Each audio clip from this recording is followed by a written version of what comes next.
My hope is that if you're on this call today, you're listening to this today, and you're on the far left of this issue of how we would define men or women, or you're on the far right of how we would define men or women. My hope is that this conversation that we have today will be irritating to you, and it might piss you off, both of you on the left and the right. If that happens, I feel like I've done my job. Because there's a lot of truth in the positions that people have taken on these issues. So we'll get into what's true, and we'll get into what's really partial. So we're in this, political war around this stuff. And most of people that are warring about this stuff and highly opinionated about this stuff are deeply entrenched in one of those three multipolar camps: biology, psychology, or culture. So before we get into the meat of the first multipolar factor, which is biology, I want to give a brief overview of something that I'll be using a lot in this talk, which is the idea of the bell curve, okay? Bell curve is very simple. It depicts the mean, the mode, and the median of a data set. The only two numbers that really matter to us are the mean and the standard deviation. And if you think of a bell curve, right, it looks like a speed bump. The center is the mean, and the wideness of the curve is the standard deviation. And these are really worth investigating how this is used to crunch data and how it can be really useful in parsing information in a way that's very helpful. I say all that because all of this stuff is really nuanced, and whenever we're talking about secondary sex characteristics and we're talking about athletics or we're talking about things like this, we have to be really careful about our data sets. We have to be really careful about what we're actually talking about. We have to watch our biases, and we have to be careful not to make generalizations. Okay, first multipolar factor, biology. Okay, so this is one leg of our three-legged stool. So biology is the single most deterministic factor in determining sex. So sex is male, female. Gender is masculine, feminine. So we're going to talk about sex right now. We're not going to talk about gender, just sex, biological sex. So men, of course, have an XY chromosome. Women, of course, have two X chromosomes. When humans, or any great ape, when you get that set of chromosomes, that leads to the development of all kinds of secondary sex characteristics, which we'll get into in a minute. So the one thing that's really interesting and where you can sort of see the determinacy of genetics and why sex can't be just reduced to sociology or psychology is when you look at certain kinds of sports and who dominates in certain kinds of athletics, it's all men in a lot of it, right? Boxing, MMA fighting, anything that's highly competitive, swimming, running, all these kinds of things, right? Weightlifting, things that require more muscle mass, more speed. When you go out to the far edge of the curve, if you take the world's best tennis player who's a man and put him against the world's best tennis player who's a woman, he will destroy her.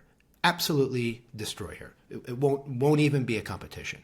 If you take the world's fastest woman and put her against the world's fastest man, not a competition. In fact, the fastest women in the world compete at basically a high school level that young men compete at.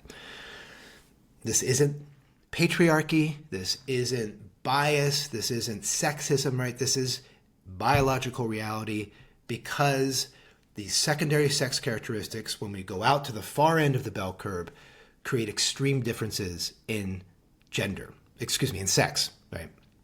Which have implications for gender, the implications for then how we view ourselves as men and for women. And I want to be really clear about this. So if you take the middle of the secondary sex characteristics, the middle of the bell curve, so if you take an average woman and an average man and have them box or have them compete in downhill skiing or have them run, the chances of it being a 50-50 chance of who might win are much, much, much higher. An average man and an average woman, the difference is that secondary sex characteristics become less prevalent because they're not at the far ends of the spectrum of the bell curve. And I have a brief story about that. So I'm a highly trained martial artist, right? I've been training my whole adult life. I used to fight in tournaments when I was a younger fella. And I used to bartend in Philly and broke up lots of fist fights. And so I'm very comfortable using my body in a martial way. But as a Martial artist, I use my legs, my hands, I grab, I throw, I do all kinds of things. And I was challenged to a friendly boxing match by a very nice woman back in my Philadelphia days who was much smaller than me. I outweighed her by probably 30 pounds, and I was taller than her. And I thought, oh, what the hell? This will be fun. I'll go easy on her. Like it'll be fine. And so we start to box using boxing rules, and she completely handed my ass to me. It wasn't even a fight. So even though I was bigger, stronger, more muscular, and highly trained, in the arena of boxing, she decimated me. So the second multipolar factor in what is a man is gender, culture. Okay, so here things get a little bit messier. So there is a gender definition of what is a man. There's a gender definition of what is masculine. This is also on a bell curve. So while the far side of the bell curve in a culture, in a time period, might be an Arnold Schwarzenegger type of muscular, or Clint Eastwood, or Cary Grant, or the stoic, tough, emotionally quiet or shut down guy who's, too cool for school. Maybe that's sort of how we would define men on one side of the spectrum, and like over on the other side, maybe it would be this sort of Woody Allen, neurotic, wiry framework, kind of complaining and, clearly couldn't punch their way out of a paper bag. So we're still inside of this phenomena of the bell curve. The definition of a man, what is a man and why does it matter? That is completely dependent on the culture, whether it's a macro culture or microculture. So when I was traveling through Thailand, I can tell you that the definition of what a man is in Thailand is really different than Texas. Really fucking different, okay? What's considered masculine in Thailand is not considered masculine in Texas, and vice versa. Cultural. If we step back and we take like a really brief historical view, for those of you that are integralists and sort of geek out on this stuff, you could also look at this idea that in a power-based society, right? Power-based society where might makes right, where there aren't any rules. The rules are basically the most powerful person is in charge, and the rule is basically don't piss them off or you get killed. You think of like a Genghis Khan, right? Genghis Khan didn't build elaborate rules and structures for governance. He ruled by might and by intimidation. So in that kind of culture, what's a man? What's masculine? Well, it's going to be very much skewed towards valuing these secondary sex characteristics of speed, agility, power, strength, right? People who can fight, people who can kill. These are going to be valued. These are going to be considered the quintessential definition of what masculine is in a power-based society. In a rule-based society, we think of like when the Catholic Church ran much of the world, or under feudal empires, or under monarchies, all these rules. And so when there's a bunch of rules, right, it's less important. Physical strength is less valued. What's really valued are things like strategy, cunning, bravery, charisma, the ability to lead and control, basically the ability to keep chaos at bay and keep things ordered. That's going to be really valued in a rule-based society. When we move to like status-based culture, like the United States, status-based culture, right? Obviously, we value men that acquire wealth and status, right? Oh, Elon Musk, wow, 300 billion. Jeff Bezos, wow, look at the Bill Gates and George Soros, and men that have a lot of money and have a lot of power because of that. There's admiration for that. And then we look at, well, what are the things that make those people successful? Well, they're hardworking, they're disciplined, they're ruthless in some ways, they're uncompromising, they're brilliant.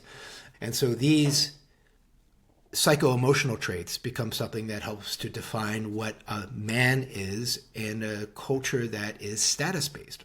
We go into a pluralistic society where we're heading into. Much of Europe is there already. There are pockets in the U.S., and in a pluralistic society, masculine traits are, they prefer men who are equitable, who don't worry about justice, but worry about fairness. Right? Fairness. Well, we want to look at all the ways that maybe we're not being fair, because we have to be fair. Fairness is more important than justice. We might, in the pluralistic society, Admire men who are able and willing to sideline their secondary sex characteristics in favor of greater representation or the representation of underrepresented people or groups. And then we also could have something like an integrated society, and something that like I feel like that I'm living in here in my hometown, and with the men that I do work with and the men that I do deep, psychological work and support and challenge. And here I would say that we see the value of all of the above. We can see the value of how all these different definitions of masculine and what a man is can have their time and their place and can be worth defending and honoring, so long as one can hold that in a larger context and see that it's part of this nested values that exist when it comes to secondary sex characteristics around the masculine. The third multipolar factor, psychology. Okay? This is also the realm of gender expression. And this one's pretty simple. This one, you don't need a PhD here to sort of track this one. All right, so sex is binary. Gender is infinitely variable and culturally dependent. And it's not fixed to any platonic ideal, right? There is no platonic ideal of what is a man. It really depends on the culture. But from a psychological viewpoint, it's very simple. It's how I view myself. Do I consider myself a man? Do I consider myself a woman? Do I consider myself neither? I identify as a man. I identify as a woman. I identify as neither is a completely true and valid subjective statement. There's no arguing with it. No arguing with it. It's great. You see yourself as a woman. Great. You see yourself as a man. Great. You see yourself as something else that's neither of those two things. That's perfectly fine. Now, where it gets really confusing is depending on the culture in which we live, that psychological truth may or may not be honored in the greater culture. So if I live in a power-based or rule-based culture, if I'm in Iran or if I'm in China or if I'm in Russia, I may identify as a different gender than my sex at birth, but I'm not going to get that culturally validated. And in fact, I may actually get killed because of it. So I may have to hold that close to the chest. I may have to hide that, which is heartbreaking. In a pluralistic society, or really in achievement-oriented societies too, generally, if you identify as a woman or a man or neither, and that doesn't line up with your biological birth, it's okay. And it's more welcomed. More welcomed in pluralistic societies, more defended in pluralistic societies. Where's the problem then? So the problem is that what can happen sometimes, my real criticism of the right comes from the fact that they understand the primacy of biology. They get that. They see that bar stool. Okay, biology, and they have a really hard time when they say a trans woman is a woman. Hard stop. Because they then try to reduce everything to the biology, and their argument boils down to, look, if you have an XY chromosome, you ain't a woman. You're something else, but you're not a woman. And there's a truth in that, right? There's a truth in that. But on the right, they tend to ignore psychology and they tend to ignore culture. And they don't honor the fact that I may identify as a woman and I have a right to do that. And I may live in a culture that I'm trying to change so that I can feel that way, and the culture will honor how I am, and they will let me have the rights and responsibilities of that gender. On the left, trans activists, they also make a huge mistake. They tend to negate biology. And so what their argument basically tends to be, well, 1.7% of births are intersex, which isn't actually really true. And so sex isn't a binary. Sex is basically a social construct. Your sexual identity is assigned at birth as if it's arbitrary. And what really matters, since the science of genetics is messy and there's all these things we can talk about that muddy the waters, all that's left then is cultural and psychological definitions.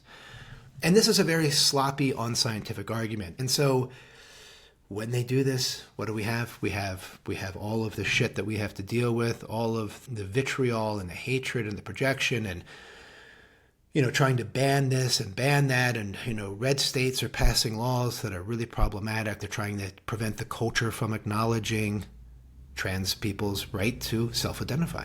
That's a problem. I've got a real problem with that. But I also have a problem with the way a lot of the people on the left, on the trans side, are fighting back, because they're fighting back in a way that's disingenuous and actually doesn't hold on to this nuance. And so you're not gonna win by making a bad argument. And so you have two bad actors making bad arguments on both sides, and it's a fucking mess.